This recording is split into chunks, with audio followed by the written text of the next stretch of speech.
धन्यवाद अध्यक्ष महोदय। आज हमें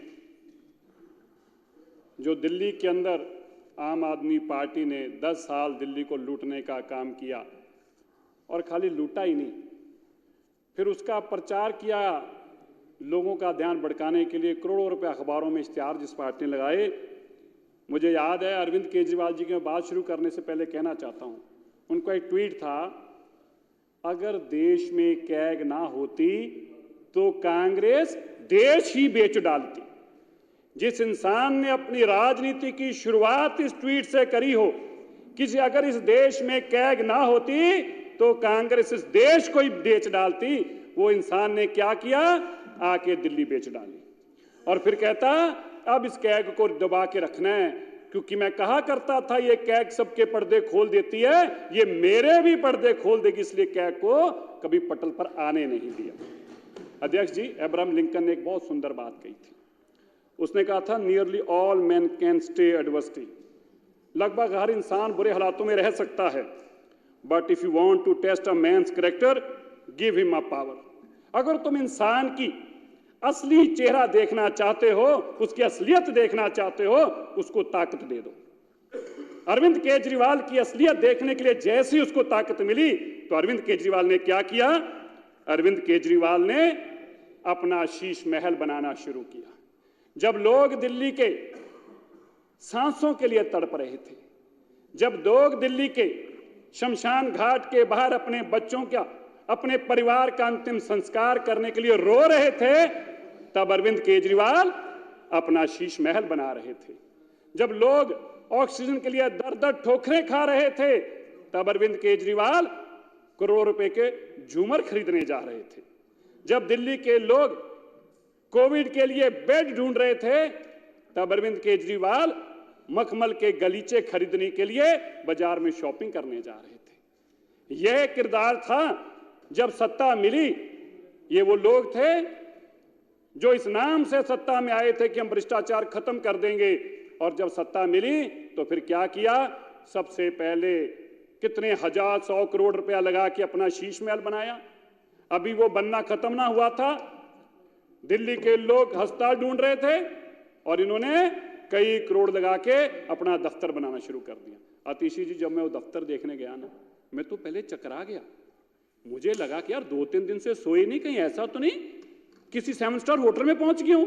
फिर मैंने जब वो गलियारा देखा, परवेश जी, मैं पढ़ता रहता हूं, मैंने एक इंग्लिश की किताब में पढ़ा था द कॉरिडोर्स ऑफ पावर, सत्ता के गलियारे, जो साउथ ब्लॉक नॉर्थ ब्लॉक में गोरों ने जब बनाए थे सीएम महोदया, वो सत्ता के गलियारे इसलिए कहा जाते थे क्योंकि बहुत ऊंचे ऊंचे थे। तो मैंने देखा कि अरविंद केजरीवाल जी के वही शौक थे।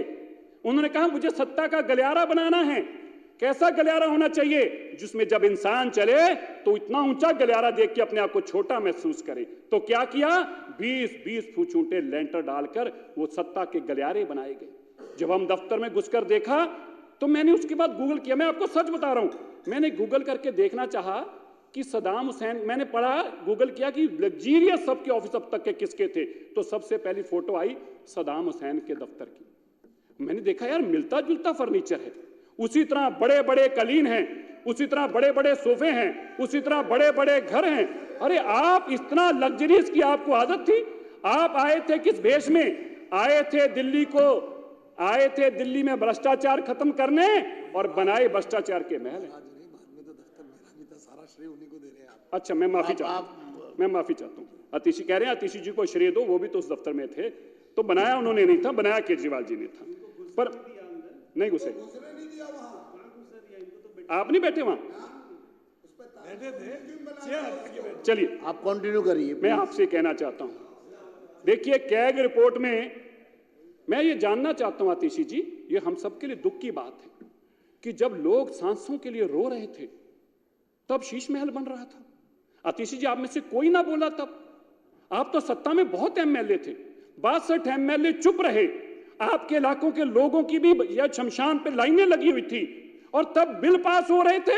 शीश महल के बिलों को पास किया जा रहा था, शीश महल के लिए झूमर खरीदे जा रहे थे, शीश महल के लिए कालीन खरीदे जा रहे थे। अरे अध्यक्ष जी, मैं तो ये पढ़कर हैरान हुआ हूं शीश महल का इतिहास। जब लोग अपने माँ बाप अपने परिवार का संस्कार करने के लिए लाइन में लगे खड़े थे, आपको पता तब केजरीवाल जी क्या कर रहे थे? 80-60 लाख रुपए की जकूजी लगा के गर्म पानी की, उसमें काला चश्मा लगा के ताकि ये गिन वो देख ना पाए, उसके अंदर अरमान फरमा रहे थे। ये काम करने के लिए लोगों ने आपको सत्ता में लेके आए थे। आपने आकर अभी मेरे को इतनी अच्छी मरवा जी ने एक बात कही, मुझे बड़ा दुख हुआ। हम तब वो लोग थे जिन्होंने सड़कों पर उतरकर काम किया। हम वो लोग थे जब 2.5 लाख लोगों तक घर तक खाना पहुंचाने का काम कर रहे थे। अभी मरवा जी ने बड़ी अच्छी बात कही, दिल्ली के मुख्यमंत्री हों, उनको शीश महल बनाने के अलावा, अपना दफ्तर अरबों रुपए का बनाने के अलावा एक बार भी किसी कोविड हॉस्पिटल में वो नहीं गए। और दुख इस बात का है जो केंद्र ने आपको पैसा दिया, आप तो नालायक थे ही, आप नालायक थे ही।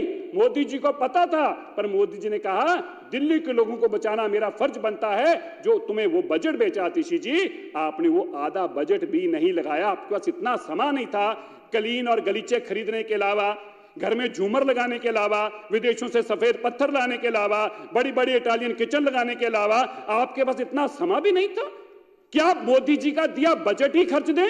आपके पास उतना समय भी नहीं था कि उस बजट को लगाकर दिल्ली के लोगों को सुख सुविधाएं दे दें। 3000 से ज्यादा, अब सोचिए 3000, जब हम कहते हैं 3000 नर्सेस डॉक्टर, इसका मतलब क्या है? अगर अध्यक्ष जी एक डॉक्टर एक नर्स एक दिन में 10-12 लोगों का भी इलाज करे, वो तो सैकड़ों का करती है। तो आप सोचिए अगर वो 10-12 लोगों का भी इलाज करे तो 50-50 हजार लोगों का रोज का इलाज का नुकसान हो रहा है। किस लिए? क्योंकि केजरीवाल जी को अपना घर बनाने के अलावा फुर्सत ही नहीं है। इस सरकार में जो लोग कहते थे हम करप्शन खत्म करने, क्या किया? जब लोग रो रहे थे तो ये क्या कर रहे थे? ये पॉलिसी बना रहे थे एक के साथ एक शराब की बोतल कैसे फ्री में दें। अब बताइए, आज आप पूछते हैं, मैं आपसे पूछना चाहता हूं, आप विपक्ष के इतने एमएलए बैठे हैं, क्या आप में से इस बात का कोई जवाब दे सकता है कि जब लोग कोविड में रो रहे थे तो आप शराब बेचने की पॉलिसी बनाने में लगे हुए थे? क्या इस बात का कोई जवाब दे सकता है? और फिर आप क्या कह रहे थे यहां बैठकर? आज हमारी मुख्यमंत्री जी बैठी है, मुझे याद है कितना घिन वाला वो अल्फाज था, ये दिल्ली के मालिक हम हैं, ये दिल्ली के मालिक हम हैं। बताओ यार, अरे तुमको ही कैसे दिल्ली के मालिक हो गए? तुमको औरंगजेब हो दिल्ली के मालिक बन जाओगे? तुम क्या हो जो दिल्ली के मालिक बन जाओगे? तुम दिल्ली के पैरों को हाथ लगा के वोट मांगने वाले लोग हो। तुम साधारण कार्यकर्ता की तरह लोगों के पैरों में पड़े और वोटें मांगी। हम भी लोगों के पैरों में पकड़ के वोटें मांगते हैं। मालिक बन के आप दिल्ली के, आप कैसे बन गए दिल्ली के मालिक? मैंने क्या बोला है? क्या अरविंद केजरीवाल जी ने यहां खड़े होकर बोला नहीं मैं दिल्ली के मालिक है? ये बोला तो उन्होंने खड़े होके। क्या मैं गलत कह रहा हूं? बताइए मेरे को, विपक्ष के एमएलए बता दें कि आपने नहीं सुना था? अरविंद केजरीवाल जी खड़े होके कह रहे थे हम दिल्ली के मालिक हैं, हम दिल्ली के मालिक। अरे बताइए, मैं ढूंढ रहा था, मैंने आज आके पहले नीचे देखा, मैंने कहा मालिक दिख नहीं रहे, कहीं दिख नहीं रहे। अरे मालिक कहां चले गए? कहां चले गए? बड़े रोते बोलते थे, और गुरु साहब की गुरबानी मैं करना नहीं चाहता, पर बड़ा जो बोले थे वो कहां चले गए? वो कहां चले गए? जो दिल्ली के अपने आप को मालिक बताते थे वो कहां चले गए? अध्यक्ष जी, मैंने ज्यादा समय नहीं लेना, पर मैं एक बात और कहना चाहता हूं, 2 बातें कहना चाहता हूं। अध्यक्ष जी, ये सीएजी पे बोल रहा हूं, ये कैग की रिपोर्ट ही कहती है, कैग की रिपोर्ट कहती है कि आपने आधा पैसा खर्च नहीं किया। तो मैं यही बता रहा हूं, जब पैसा खर्च करने का वक्त था तब तुम शीश महल बना रहे थे। ये कैग की रिपोर्ट बताती है कि तुमने 3000 वैकेंसियां नहीं भरी। तो मैं ये बताता हूं कि जब वैकेंसियां भरने की देर थी तब तुम झूमर खरीद रहे थे। झूमर खरीदने के लिए तुम्हें नहीं बनाया था, तुम्हें कालीन खरीदने के लिए नहीं बनाया था, तुम्हें जकूजी लगाने के लिए नहीं बनाया था, तुम्हें शीश महल बनाने के लिए नहीं बनाया था, तुम्हें दिल्ली के लोगों की सेवा करने के लिए बनाया था। ये कहने के लिए नहीं बनाया था कि दिल्ली का मालिक मैं हूं।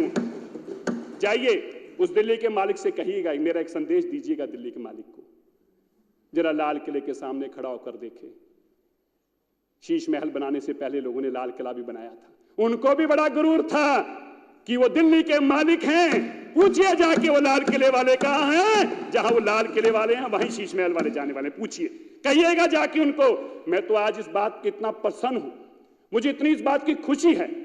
जब मैं वो वीडियो देखता था मुझे इतना गुस्सा चढ़ता था, घिन आती थी उस इंसान से जो इंसान यहां खड़ा होकर जो इंसान यहां खड़ा होकर कश्मीरी ब्राह्मणों के लिए हंस रहा था, उनकी त्रासदी पे मजाक उड़ा रहा था, और मुझे इस बात की तसल्ली हुई परमात्मा अगर धरती पे है इनको सजा मिलेगी। और मुझे इतनी तसल्ली हुई, परमात्मा ने वो सारा फ्रेम उठा लिया। जो लाइन में बैठे थे, जो मेरे कश्मीर के लोगों के साथ त्रासदी पे हंस रहे थे ना, परमात्मा ने उनको ऐसी ठोकर मारी।